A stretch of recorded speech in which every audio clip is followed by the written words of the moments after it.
Depuis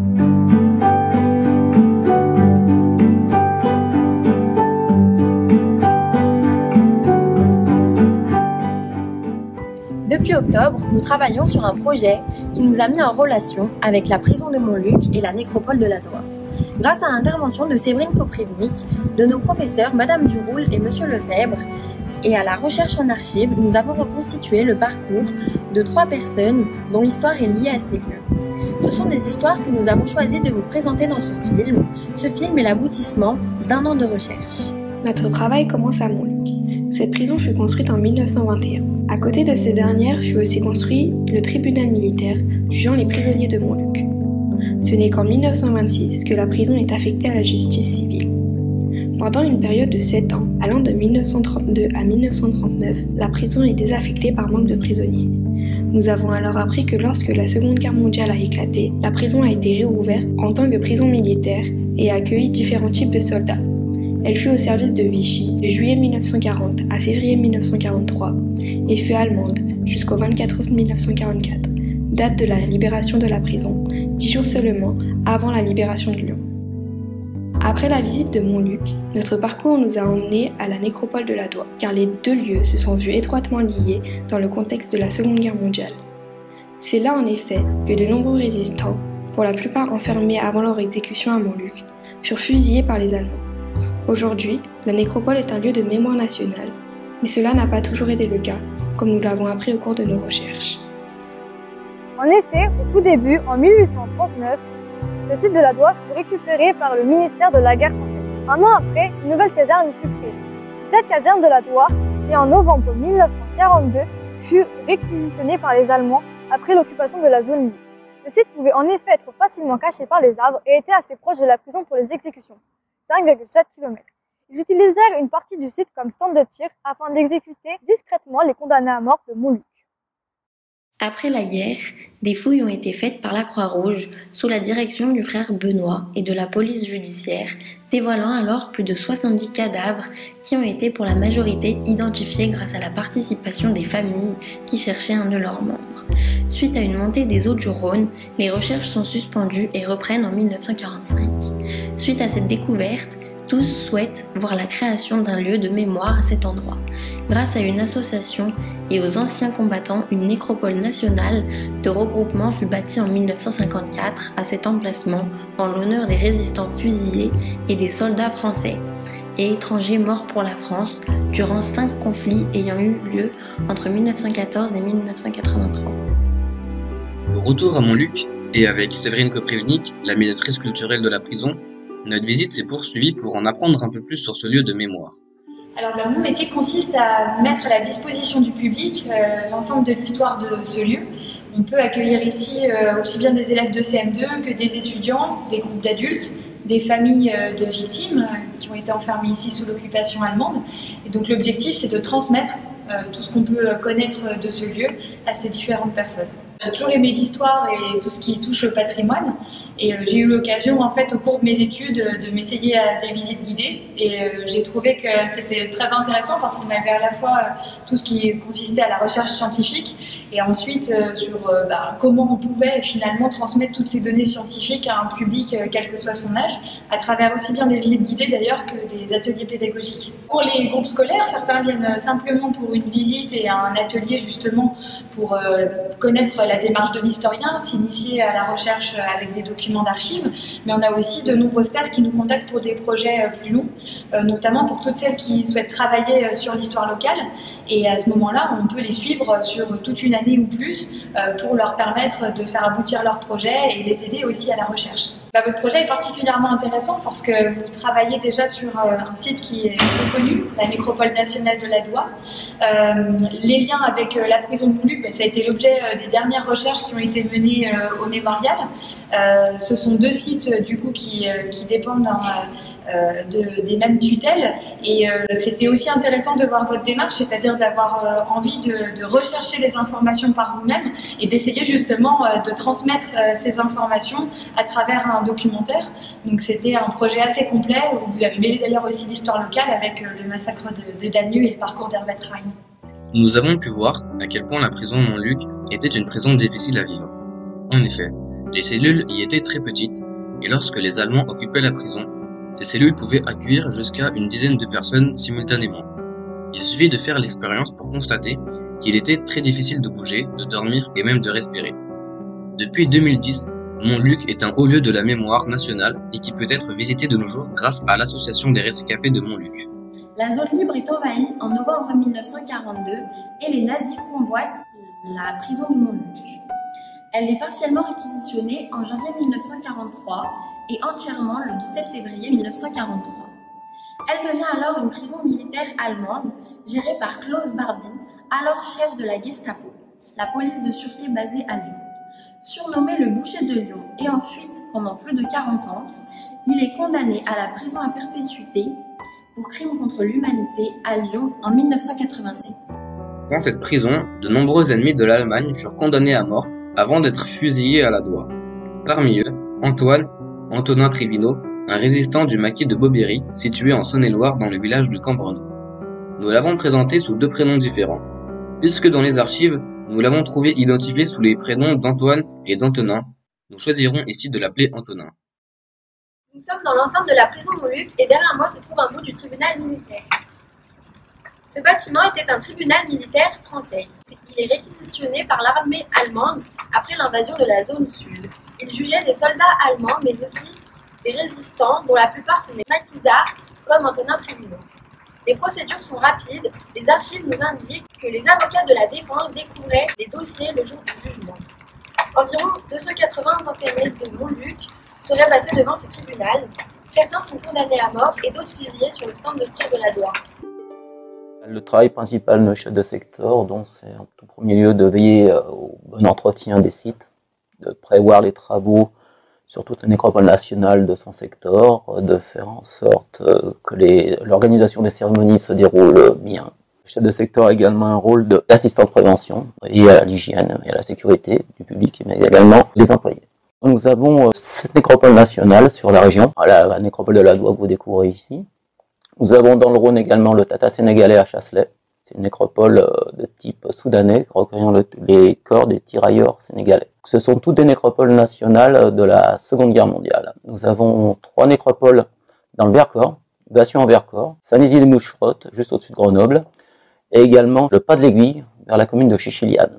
Nous avons également une nécropole nationale en Drôme-Provençal et Galaï. Plus les carrés militaires, il y a 90 carrés militaires sur la région Auvergne, Rhône-Alpes, Bourgogne et une partie de la Franche-Comté. La nécropole est propriété du ministère des Armées et gérée par le NAC. Une demande émane à nos services et ensuite, s'il y a naturellement de la place, on peut pourquoi pas rajouter certains rangs. Quelle place pour les femmes dans un cimetière militaire? Disons l'égalité. La nécropole nationale est créée pour l'égalité, que ce soit de sexe mais également de grade. Nous travaillons en lien étroit avec le Mémorial national de la prison de Montluc, comme vous le savez. La nécropole nationale de la Doua a été créée donc en 1956. C'était le lieu d'exécution officielle des prisonniers de Montluc. Donc il y a de nombreuses séances qui sont faites par l'équipe de médiation de Montluc. Et donc il y a de nombreux projets d'aménagement pour faire en sorte que cette nécropole qui a subi peu d'aménagement pour le public puisse accueillir le public dans de très bonnes conditions, car on a beaucoup mis l'accent sur l'aspect paysager, mais nous essayons de faire en sorte que ces bâtiments soient démolis prochainement et de faire un accueil du public digne de ce nom. Une salle pédagogique polyvalente pour que les filles de médiation de Montluc puissent accueillir du public, des salles hors sac. À l'origine, les nécropoles nationales ont été créées pour honorer la mémoire des combattants morts pour la France, mais là, maintenant, il y a vraiment un aspect pédagogique qui est rentré en ligne de compte. Et ça, c'est... principalement dans la région, on a mis beaucoup l'accent là-dessus. Le devoir de mémoire, donc, c'est de ne pas oublier que des gens qui pouvaient être plus jeunes que vous ont donné leur vie pour la France, faire en sorte que le jeune public principalement n'oublie pas ça. Parce que souvent, c'était des anciens combattants qui sont naturellement de moins en moins nombreux. Et c'est pour ça que le rôle pédagogique qui est mis en œuvre va vraiment dans ce sens, je trouve. Et c'est même pas un devoir, je trouve, c'est un travail de mémoire, comme on peut dire. En travaillant sur les documents d'archives de la nécropole, nous parvenons à retrouver les traces des massacrés de Dagneux. Cet événement nous intéresse car il s'agit d'une ville proche de notre lycée et que certains élèves de la classe y habitent même. Nous choisissons de nous pencher sur l'un d'entre eux, plus précisément Herbert Rein. Herbert Rein a été exécuté à Dagneux par la Gestapo sans être passé devant un tribunal. Il est né le 22 avril 1889 à Breslau, en Allemagne. Vivant depuis plusieurs années en France, il fuit avec sa femme Paula et son fils Gérard à Lyon en 1942. Il y était metteur en scène au Théâtre des Célestins. Le 20 avril 1944, il fut arrêté à Lyon par la Gestapo sous le chef d'accusation de résistants et de juifs. Il fut le même jour incarcéré à la prison Montluc, son appartement fut pillé et sa femme se réfugia à Écully. Pour revenir à la nécropole, nous avons choisi de la découvrir en nous y rendant directement. 6500 personnes y reposent de nationalités et de religions différentes. Nous pouvons trouver des Français, des Belges, des Polonais, des Anglais, reconnaissables au drapeau de leur nation. Si la personne était française, il n'y a pas de signe distinctif sur sa tombe. Pour la religion, c'est la forme de la stèle qui fournit l'indication. Pour les chrétiens, elles sont en forme de croix. Elles sont d'une autre forme pour les musulmans. Pour les juifs, elles contiennent l'étoile de David. Pour les personnes qui n'ont pas de religion précise, enfin, on trouve des stèles dites de libres penseurs. Le point commun de tous ceux qui sont enterrés ici est qu'ils ont reçu le titre « Mort pour la France », un titre honorifique qui est donné à la mort de cette personne pour récompenser ses actes pour la patrie française. Ils l'ont tous reçu, mais pour des actes durant différentes guerres. Pour pouvoir se repérer, dans ce grand espace, nous pouvons nous aider de plusieurs choses. La nécropole est divisée en 9 carrés, identifiés de A à I. En entrant, nous trouvons à notre droite le carré A et à notre gauche le carré B. Ensuite, en avançant vers le drapeau français qui est au centre de la nécropole, nous trouvons à droite la butte et devant celle-ci le carré I qui est celui des fusillés. À gauche, il y a le carré C, suivi du carré D et du E. Derrière la butte, nous trouvons le H à côté du G et derrière les deux, le carré F. Chaque tombe possède ainsi des coordonnées précises qui permettent de les retrouver dans la nécropole. C'est ainsi que nous pouvons retrouver la tombe d'Antoine ou Antonin Trivino, carré I, tombe 6. Pour le carré I, il n'y a qu'un rang car c'est le carré des fusillés, tous alignés côte à côte. Nous pouvons aussi retrouver Herbert Rein, carré A, rang 8, tombe 53.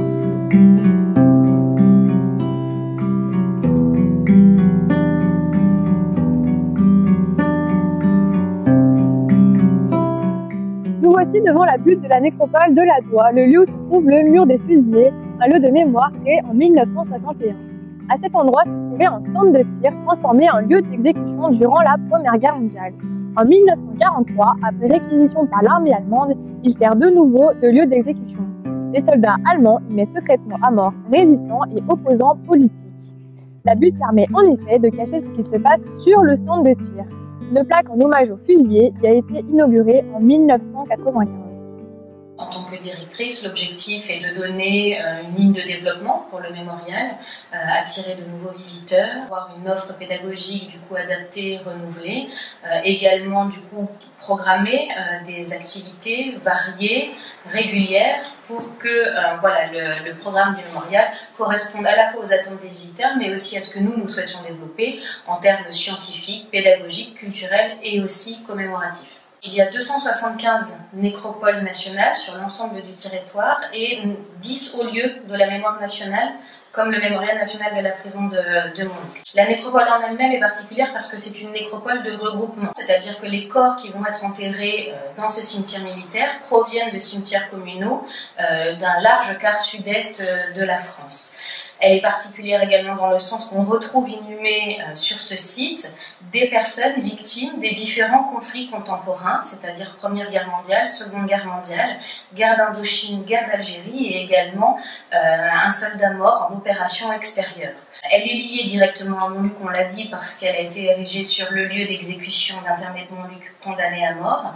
Et ces deux sites, qui étaient des sites militaires à l'époque, le stand de tir de la Doua et la prison militaire de Montluc, réquisitionnés par l'armée allemande, sont aujourd'hui deux lieux de mémoire emblématiques du paysage lyonnais, propriété du ministère des Armées et gérés par l'Office national des anciens combattants et victimes de guerre. Alors, sur la nécropole se déroulent tout au long de l'année ce qu'on appelle des cérémonies commémoratives, mais l'idée aussi avec Montluc, au-delà de ces cérémonies, qui se déroulent aussi ici en partie, c'est de créer aussi un lien pédagogique et culturel. Alors, pédagogique, on le voit par exemple avec le projet que vous menez, mais également en créant sur la nécropole une déclinaison de la programmation culturelle du mémorial. des visites guidées de la nécropole déjà de manière basique, mais aussi une variété d'activités comme des représentations théâtrales qui ont déjà eu lieu sur la nécropole de la Douane, des visites accessibles aux personnes sourdes et malentendantes en présence d'un interprète en langue des signes,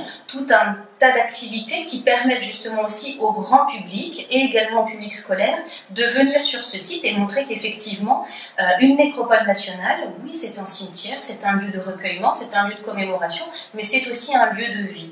Le cœur du mémorial, ce pourquoi le mémorial a été créé, c'est effectivement son histoire bien particulière en 1943 et 1944.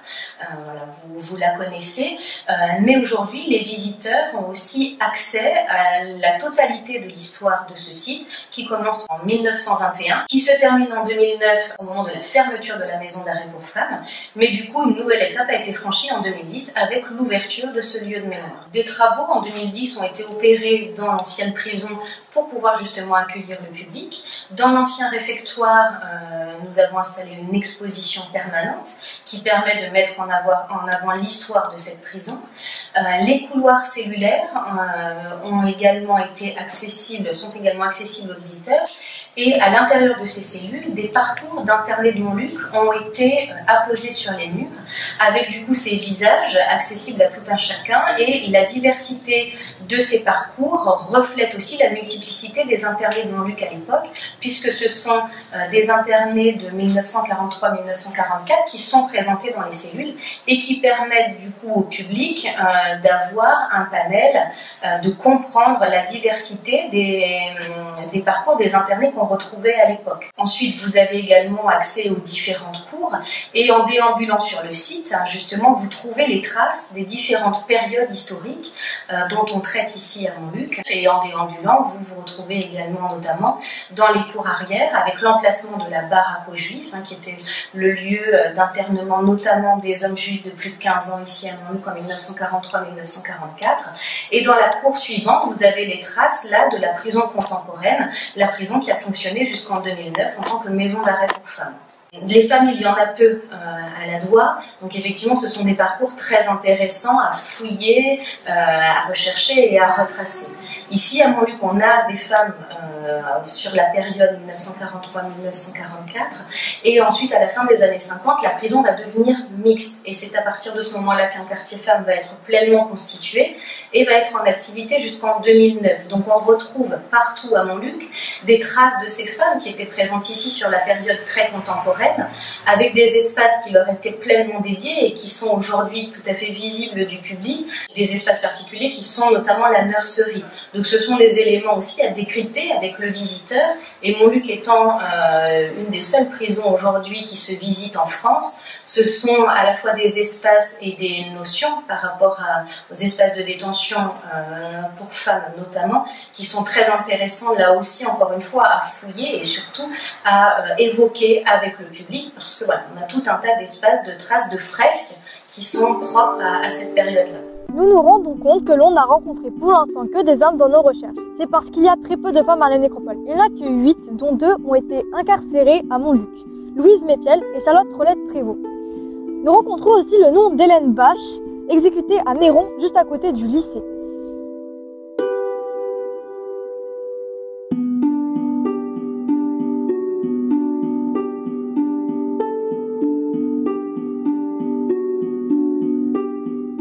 Mais aussi un cas intéressant, celui de Gwendoline Ludford, civile dont l'urne d'incinération est enterrée auprès de son mari, suivant ses dernières volontés.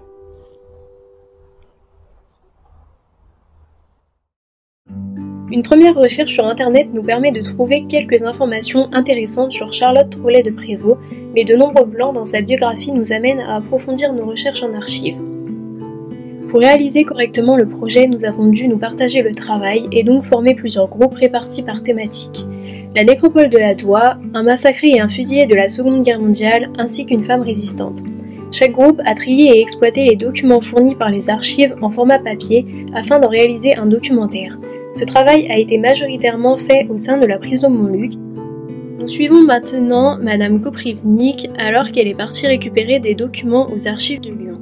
Il s'agit d'un lieu de stockage des documents importants et historiques. L'archiviste va ainsi chercher les documents nécessaires à la réalisation de notre projet. C'est l'occasion pour nous de comprendre la démarche de retrait d'un document d'archive.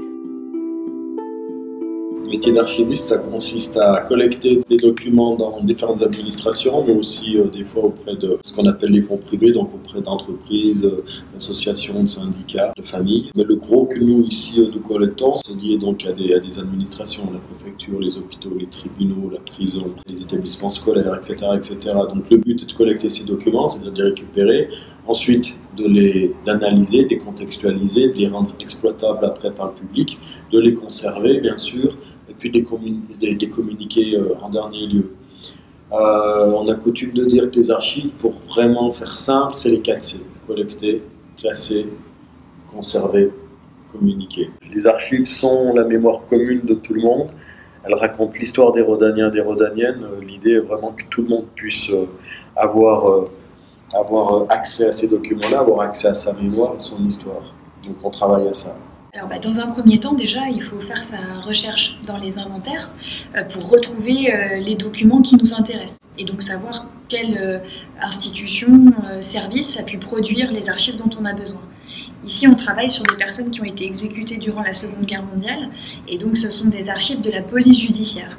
Ici, on consulte en fait ce qu'on appelle le fonds des fusillés. On a vu tout à l'heure que quand on a fait cette recherche, ça nous a donné une cote. On a pu commander du coup la boîte de documents et la récupérer donc ici auprès de David Rosset qui est médiateur aux archives, mais sinon on le récupère auprès de la salle de lecture. Et vous avez pu du coup trouver là dans cette boîte les 3 dossiers sur les parcours individuels qu'on tente de retracer ensemble. Pour la Seconde Guerre mondiale, on n'a pas de problème. Maintenant, les archives sont toutes consultables. Mais pour ce qui est effectivement de périodes plus récentes, il peut y avoir des délais. C'est-à-dire que la loi indique qu'on pourra consulter ces archives au bout d'un certain nombre d'années. Dans ces cas-là, il est possible, avant la date limite, de demander une dérogation pour pouvoir travailler quand même, quand on est historien, sur des périodes plus récentes. C'est vrai que c'est un espace peut-être dans lequel on se demande si on peut effectivement rentrer, mais en réalité tout le monde peut venir ici, consulter des documents, que ce soit pour retrouver la trace de sa famille, faire des recherches dans le cadre de l'école, ou encore dans un cadre aussi professionnel, comme c'est mon cas ici. Grâce à Madame Koprivnik et aux documents auxquels elle nous a donné accès, nous avons pu comprendre comment fonctionne la nécropole et comment elle s'est mise en place. Ainsi, pour avoir la possibilité d'être enterré ici, il faut être désigné mort pour la France. Ces résistants ayant lutté pour revoir la France libre ont été récompensés pour leurs actes et ont le droit à une sépulture malgré leur statut de civil. 2 exceptions cependant ont été faites pour des non-combattants. Le frère Benoît qui s'est voué corps et âme pour la construction de ce lieu historique et une Anglaise qui voulait absolument se faire enterrer avec son mari lui-même enterré à la Doua. Le peu de corps qui n'a jamais pu être identifié est enterré face à la butte de la Doua. Désormais, le site est ouvert à tous et des cérémonies officielles sont faites dans l'année en l'honneur des soldats français et d'autres nationalités qui sont morts pour la patrie.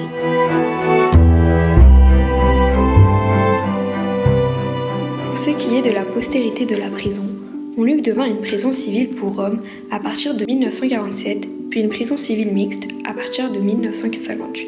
Enfin, elle devint une prison civile uniquement pour femmes en 1997, avant sa désaffection en 2009. De grands événements se sont passés à Montluc, comme la dernière exécution lyonnaise en 1966, ou encore l'incarcération de Klaus Barbie en février 1983. Antoine Trivino est né le 27 octobre 1923 dans le Gard. Jusqu'en 1936, sa famille et lui s'installèrent à Vénissieux dans le Rhône. À cette même époque, son père décéda, laissant sa femme veuve avec 6 enfants. Lorsqu'il atteint l'âge adulte, Antoine devint verrier puis cultivateur. Et lorsque la guerre éclata, il rejoint le maquis de l'armée secrète de Beauvaisis.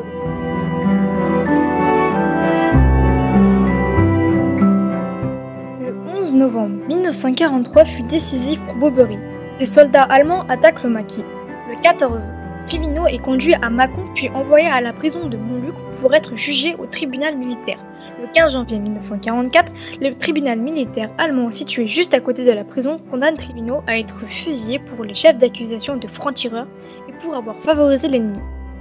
Ainsi, le 1er février 1944, Trivino est tué avec ses compagnons au stand de tir de la Doua après avoir passé 2 mois et demi en prison comme tous les fusillés. Antonin Trivino eut le droit d'écrire une lettre avant son exécution. Il en écrit une pour sa mère, Vincent Sanché, qui fut censurée par les Allemands, ainsi que témoigne la copie d'archives. Au terme de nos recherches, voici ce que nous avons pu reconstituer de la vie de Charlotte Trollet de Prévost. Charlotte était une résistante. Elle est née le 19 décembre 1907 à New York, aux États-Unis. En 1924, elle émigra en France et plus précisément à Paris, où son frère, dont nous ne connaissons pas le nom, était déjà installé. Suite à cela, elle commença son apprentissage pour devenir mannequin et fut embauchée dans les meilleures maisons de la capitale. Quelques années plus tard, son père Isidore Lettner et sa mère Bertha Stiegels la rejoignirent. En 1933, elle rencontra Jacques Trollet de Prévost et ils se marièrent en 1940 après de longues procédures de divorce pour Jacques. En 1941, ils s'installèrent à Rayol-Canadel dans le Var. C'est à ce moment-là qu'ils entrèrent dans la résistance. En 1943, ils eurent une fille dont nous reparlerons plus tard. Le 29 mars 1944, ils furent arrêtés et emprisonnés à Marseille avant d'être transférés à Lyon. Torturés par la Gestapo et emprisonnés à Montluc, ils sont massacrés à l'aérodrome de Bron en août 1944. Les corps sont identifiés par François Trollet de Prévost, le frère de Jacques. Tous deux reçurent le titre « Mort pour la France » pour acte de résistance et ils furent enterrés à la nécropole. On peut retrouver la tombe de Charlotte, carré D, rang 13, tombe 2. Pour revenir à sa fille Anne, née en 1943, elle découvrit tard l'histoire de ses parents. Petite, elle fut confiée à sa tante paternelle et son mari. Elle découvrit tard qu'ils n'étaient pas ses véritables parents. Elle décida alors d'entreprendre un travail de recherche, à partir duquel elle écrivit un livre intitulé « Un amour dans la tempête de l'histoire », où elle retrace et explique l'histoire de ses parents et leur action dans la résistance. Grâce aux divers documents d'archives, nous avons finalement pu reconstituer la fin du parcours d'Herbert Rein. Le 12 juin 1944, il fut emmené dans un camion avec 22 autres prisonniers pour être exécuté, et leur exécution eut lieu le même jour dans une clairière à Dagneux. On peut être sûr qu'Herbert Rein était bien dans ce convoi, car un autre prisonnier qui s'est enfui a assuré de sa présence dans le camion. Il fut reconnu par son fils grâce à une photo prise par un policier, Gabriel Courbon. Le 14 juin 1944, les 22 corps, dont celui de Herbert Rein, furent inhumés au cimetière de Dagneux. Ensuite, il fut reconnu mort pour la France et inhumé à la nécropole de la Doua. Nous n'avons pas pu trouver les dates de ces deux événements.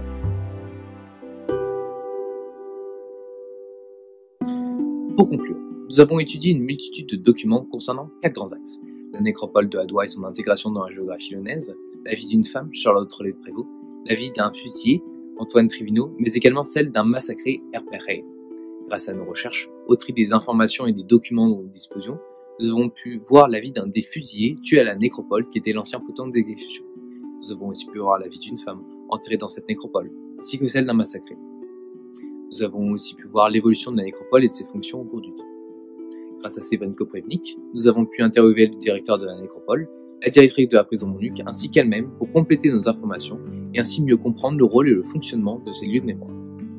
Ce projet est transdisciplinaire et a été effectué tout au long de l'année en alternant des travaux sur le même, des travaux en classe, ainsi qu'en dehors du temps scolaire. On peut aussi voir que le projet s'intègre dans le cadre du devoir de mémoire. En effet, aller sur des lieux tels que la prison de Montluc ou la nécropole de la Doua permet de mieux apprendre, comprendre et retenir notre histoire, et ainsi ne pas répéter notre passé. En cela, il a été plus attrayant que le simple apprentissage d'une leçon dans le cadre strictement scolaire. On peut aussi voir que le projet s'intègre dans le cadre du programme d'histoire-géographie, puisque les travaux menés sur la nécropole permettent une approche plus concrète de l'aménagement du territoire, ce qui facilite sa représentation. Enfin, ce projet s'intègre dans le cadre du programme de français, puisque nous avons travaillé en parallèle, de manière individuelle, sur une lecture cursive. Nous avons pu choisir en début d'année une œuvre parmi une sélection faite par nos professeurs. Puis, nous avons eu 3 mois pour les lire et en faire une fiche de lecture comprenant une analyse formelle de l'œuvre, mais également une analyse de la diégèse entre la réalité et la fiction. Chaque livre nous a ainsi permis de voir la relation entre réalité et fiction par l'intégration d'événements et de personnages réels dans une histoire romanesque et donc fictive. Ce qui a été intéressant durant tout ce projet est le fait que nous ayons pu percevoir et apprendre l'histoire d'une autre manière, à l'aide des livres et de nos recherches. De plus, nous avons effectué un vrai travail sur les sources dans les archives de la nécropole, ce qui nous a permis de découvrir en partie le travail d'archiviste et d'historien. Enfin, le devoir de mémoire est au cœur du projet, puisque ce documentaire retrace non seulement notre travail, mais aussi la vie de personnes réelles ayant vécu entre 1930 et 1945 dans une ville que nous connaissons bien.